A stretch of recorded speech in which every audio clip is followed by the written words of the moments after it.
Good afternoon everyone. तो आज हम पढ़ने जा रहे हैं male reproductive system in humans. Students, ये कोई टफ टॉपिक नहीं है, बहुत इजी है। बट एक चीज़ इम्पॉर्टेंट है कि हमें थोड़ा बेसिक्स में ध्यान देना पड़ेगा। सिंपल टर्म्स हैं लेकिन हम कंफ्यूज हो जाते हैं। तो विदाउट वेस्टिंग आवर टाइम हम मिनिमम टाइम में मैक्सिमम गेन करने की कोशिश करेंगे और ये आपको हर तरह के एकेडमिक्स या एग्ज़ाम्स में ये आपको हेल्प करेगा। तो जो मेल रिप्रोडक्टिव सिस्टम होता है स्टूडेंट्स, उसमें जो मेन रिप्रोडक्टिव ऑर्गन होता है वो होता है टेस्टिस। जो टेस्टिस है ये एक प्राइमरी सेक्स ऑर्गन है। ये जो सिंबल है ये प्राइमरी को दिखा रहा है। टेस्टिस के दो मेन फंक्शंस होते हैं। First it helps in the synthesis of sperm, and second most important function is it helps in the formation of testosterone. Testosterone एक मेल सेक्स हार्मोन है। एंड्रोजन जो एक कॉमन टर्म यूज़ होती है sex hormones के लिए, और testosterone androgen की ही टाइप है। ठीक है।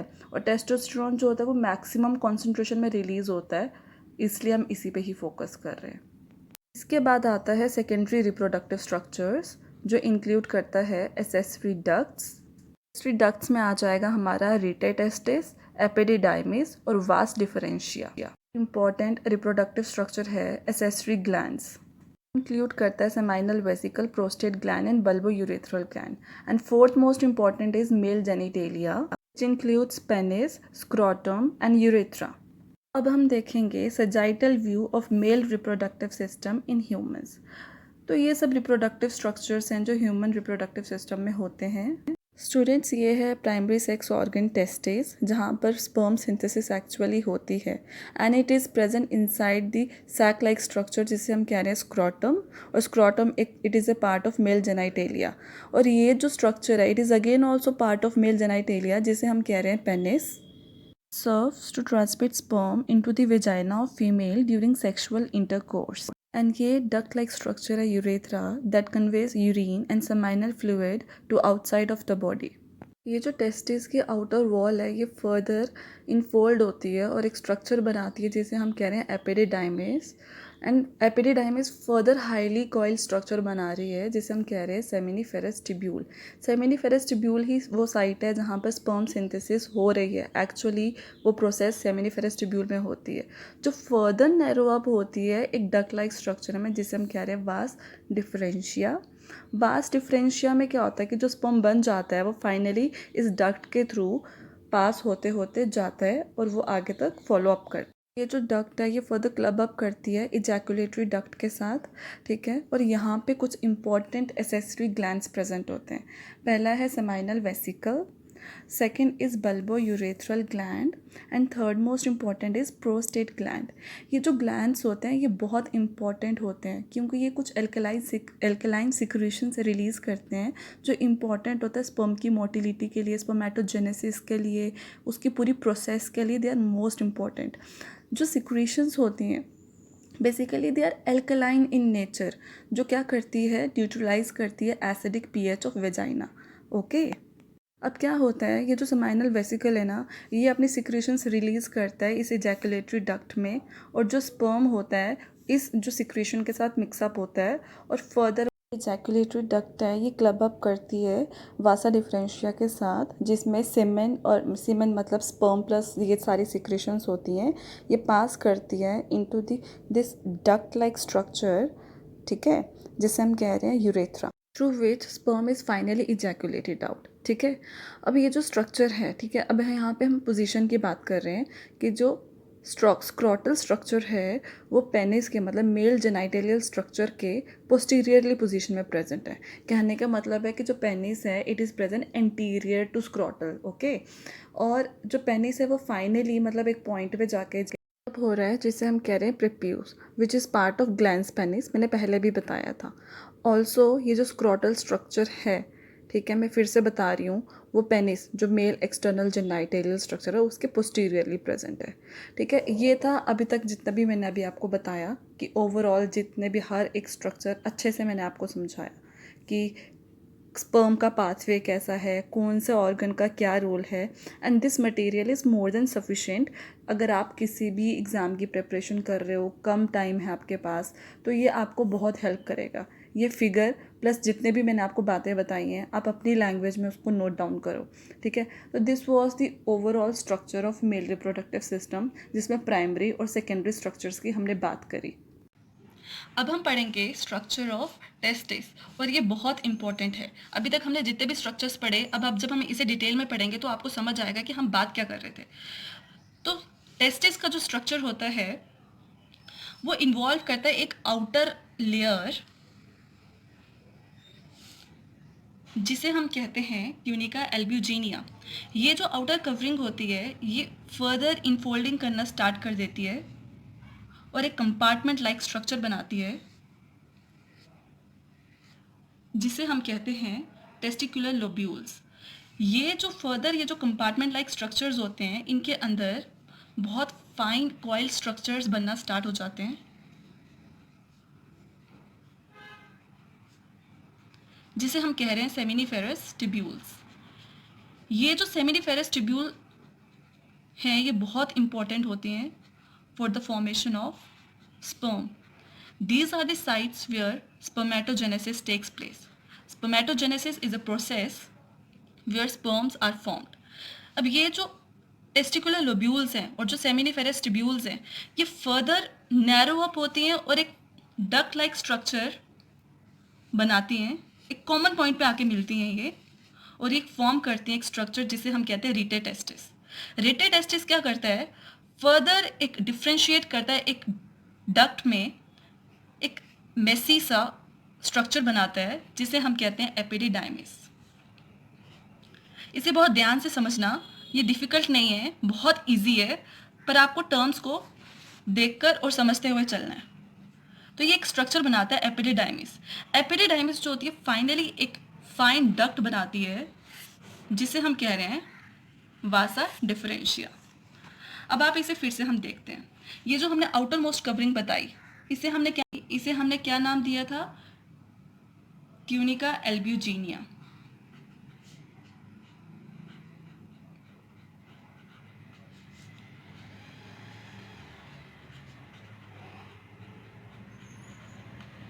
फर्दर ये इनफोल्ड हो रहा था और एक स्ट्रक्चर बना रहा था जिसे हमने नाम दिया टेस्टिकुलर लोब्यूल्स। टेस्टिकुलर लोब्यूल्स जो है वो ट्यूनिका एल्ब्यूजिनिया की फोल्डिंग्स होती हैं, वो बहुत बार फोल्ड करके एक स्ट्रक्चर बनाता है, एक कंपार्टमेंट लाइक स्ट्रक्चर बनाता है जिसे हम कहते हैं टेस्टिकुलर लोब्यूल्स। इस टेस्टिकुलर लोब्यूल्स के अंदर फाइन कॉइल लाइक स्ट्रक्चर्स बनती हैं जिसे हम कहते हैं seminiferous tubules. Seminiferous tubules एक बहुत इंपॉर्टेंट स्ट्रक्चर है। यही वो साइट है where spermatogenesis occur. Spermatogenesis is a process where sperms are formed.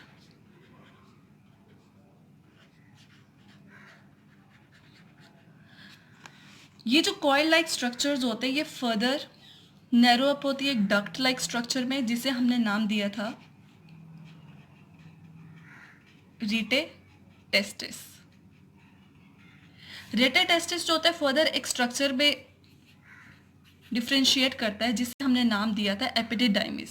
अब जो एपिडिडाइमिस का स्ट्रक्चर है वो 3 पार्ट्स में डिवाइडेड है, हेड, मेन बॉडी जिसे हम कह रहे हैं, और जो टेल स्ट्रक्चर है। अब जो हेड स्ट्रक्चर है उसे हम बोलते हैं कैप्यूट एपिडिडाइमिस। जो बॉडी है उसे हम कह रहे हैं कॉर्पस एपिडिडाइमिस,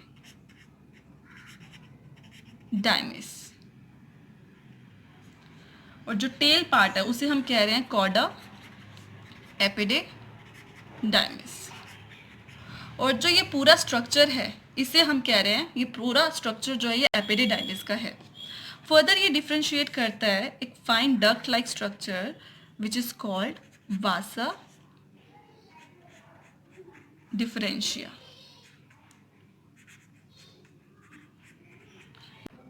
तो हमने यहाँ मैंने आपको बताया कि सेमिनिफेरस का स्ट्रक्चर ऐसा था ना, तो हम ये लाइनिंग है ना, ये लाइनिंग पर्टिकुलर, अब हम इससे पिक करेंगे। और मैं आपको एक यहाँ पे बहुत इंपॉर्टेंट बात बताना चाहती हूँ कि कौन से सेल्स होते हैं जो सेमिनिफेरस ट्यूब्यूल में प्रेजेंट होते हैं and they are responsible for the formation of sperm. ठीक है, तो ये एक बेसल लाइन मैंने ड्रॉ करी।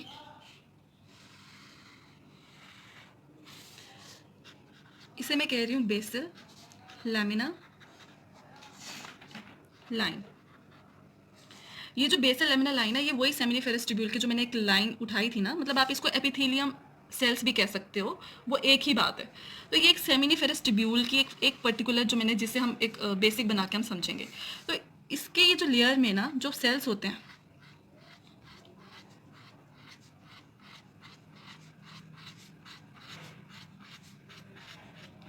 ये जो सेल्स होते हैं जो बिल्कुल बेसल लैमिना के इनसाइड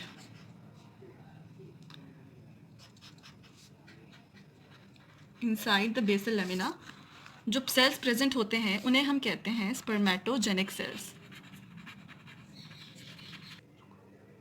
तो जो ये सेल्स हैं, इन्हें हम कह रहे हैं स्पर्मेटोजेनिक सेल्स। और जो cells which are present outside the basal lamina, उन्हें हम कह रहे हैं लेडिक सेल्स।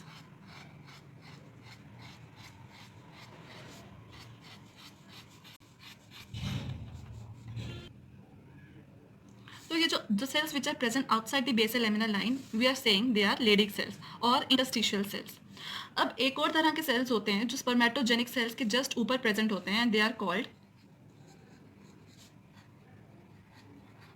Sertoli cells.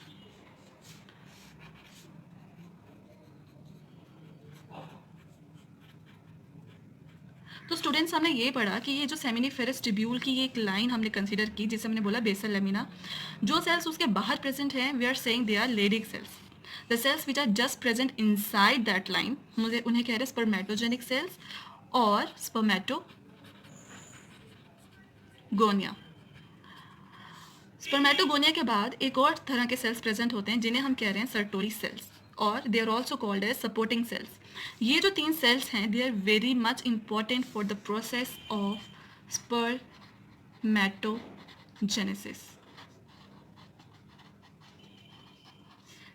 इनका फंक्शन, इनकी लोकेशन आपको बहुत अच्छे से पता होनी चाहिए। इसमें कंफ्यूजन वाली कोई बात नहीं है। The cells which are present inside the basal laminas line, they are called spermatogenic cells. The cells which are present just after the spermatogenic cells, we are saying them Sertoli cells, and the cells which are present outside the basal laminar line, we are saying they are Leydig cells. अब Leydig cells का function क्या होता है? ये जो Leydig cells है ना, इनको हम इंटरस्टिशियल सेल्स भी कहते हैं। इनका मेन फंक्शन यही है कि to release male sex hormone, जिसे हम कह रहे हैं एंड्रोजन, मतलब टेस्टोस्टेरोन, जो वो मेन मतलब मेल सेक्स हार्मोन होता है, ये आपको पता होना चाहिए। ऐसे तो एंड्रोजन की 3 टाइप्स होती हैं मेल्स में। अब स्पर्मेटोगोनिया जो होता है, ये डिप्लॉयड सेल्स होते हैं, they are responsible for the formation of sperm. They further undergo various many multiple mitotic divisions and they further again form sperms. ठीक है, तो ये प्रोसेस चलती रहती है। अब क्या होता है कि जो सर्टोली सेल्स हैं ना, ये they are present just above the spermatogonia. Highly irregular cells होते हैं, इनकी शेप भी फिक्स्ड नहीं होती है। इनका एक ही काम है कि स्पर्म्स को, मतलब स्पर्मेटिड को कन्वर्ट करना इनटू स्पर्म, मतलब कि उनको नरिशमेंट प्रोवाइड करना। जो स्पर्म बन रहे हैं ना, उनको फर्दर मैच्योर करवाना और उनको मतलब हाईली मोटाइल फॉर्म में कन्वर्ट करना। ठीक है, और they also help in the regulation of spermatogenesis. बहुत इंपॉर्टेंट सेल्स हैं, हर सेल का अपना रोल है। लेडिक सेल्स हों, सर्टोली सेल्स हों, मतलब ये हेल्पिंग सेल्स हैं जो स्पर्मेटोगोनिया मतलब स्पर्मेटोजेनिक सेल्स को हेल्प करते हैं ताकि स्पर्म बन सके, मैच्योर हो सके और finally it is able to release outside the cell. अब ये थोड़ा हमने मतलब मैं वापस ब्रीफ आउट कर रही हूँ कि हमने क्या क्या पढ़ा। सारे हमने सेकेंडरी और प्राइमरी स्ट्रक्चर्स पढ़े। ठीक है, उसके बाद हमने पूरा मेल रिप्रोडक्टिव सिस्टम को कंप्राइज किया, ब्रीफ किया, क्या क्या उसके पार्ट्स हैं। ठीक है, सारा अच्छे से देखा हमने, उसके फंक्शंस के साथ देखा, लोकेशन देखी, रोल देखा। एंड देन हमने प्राइमरी सेक्स ऑर्गन पढ़ा, उसको डिटेल में पढ़ा। स्टूडेंट्स, अगर आपको ये वीडियो पसंद आया तो प्लीज़ इस वीडियो को लाइक करें, कमेंट करें, सब्सक्राइब करें और जो भी आपको डाउट है प्लीज़ कमेंट करके पूछें, मैं आपके क्वेश्चंस को आंसर करूँगी। I hope you are doing well. Thank you so much. God bless you all. Take care. Bye bye.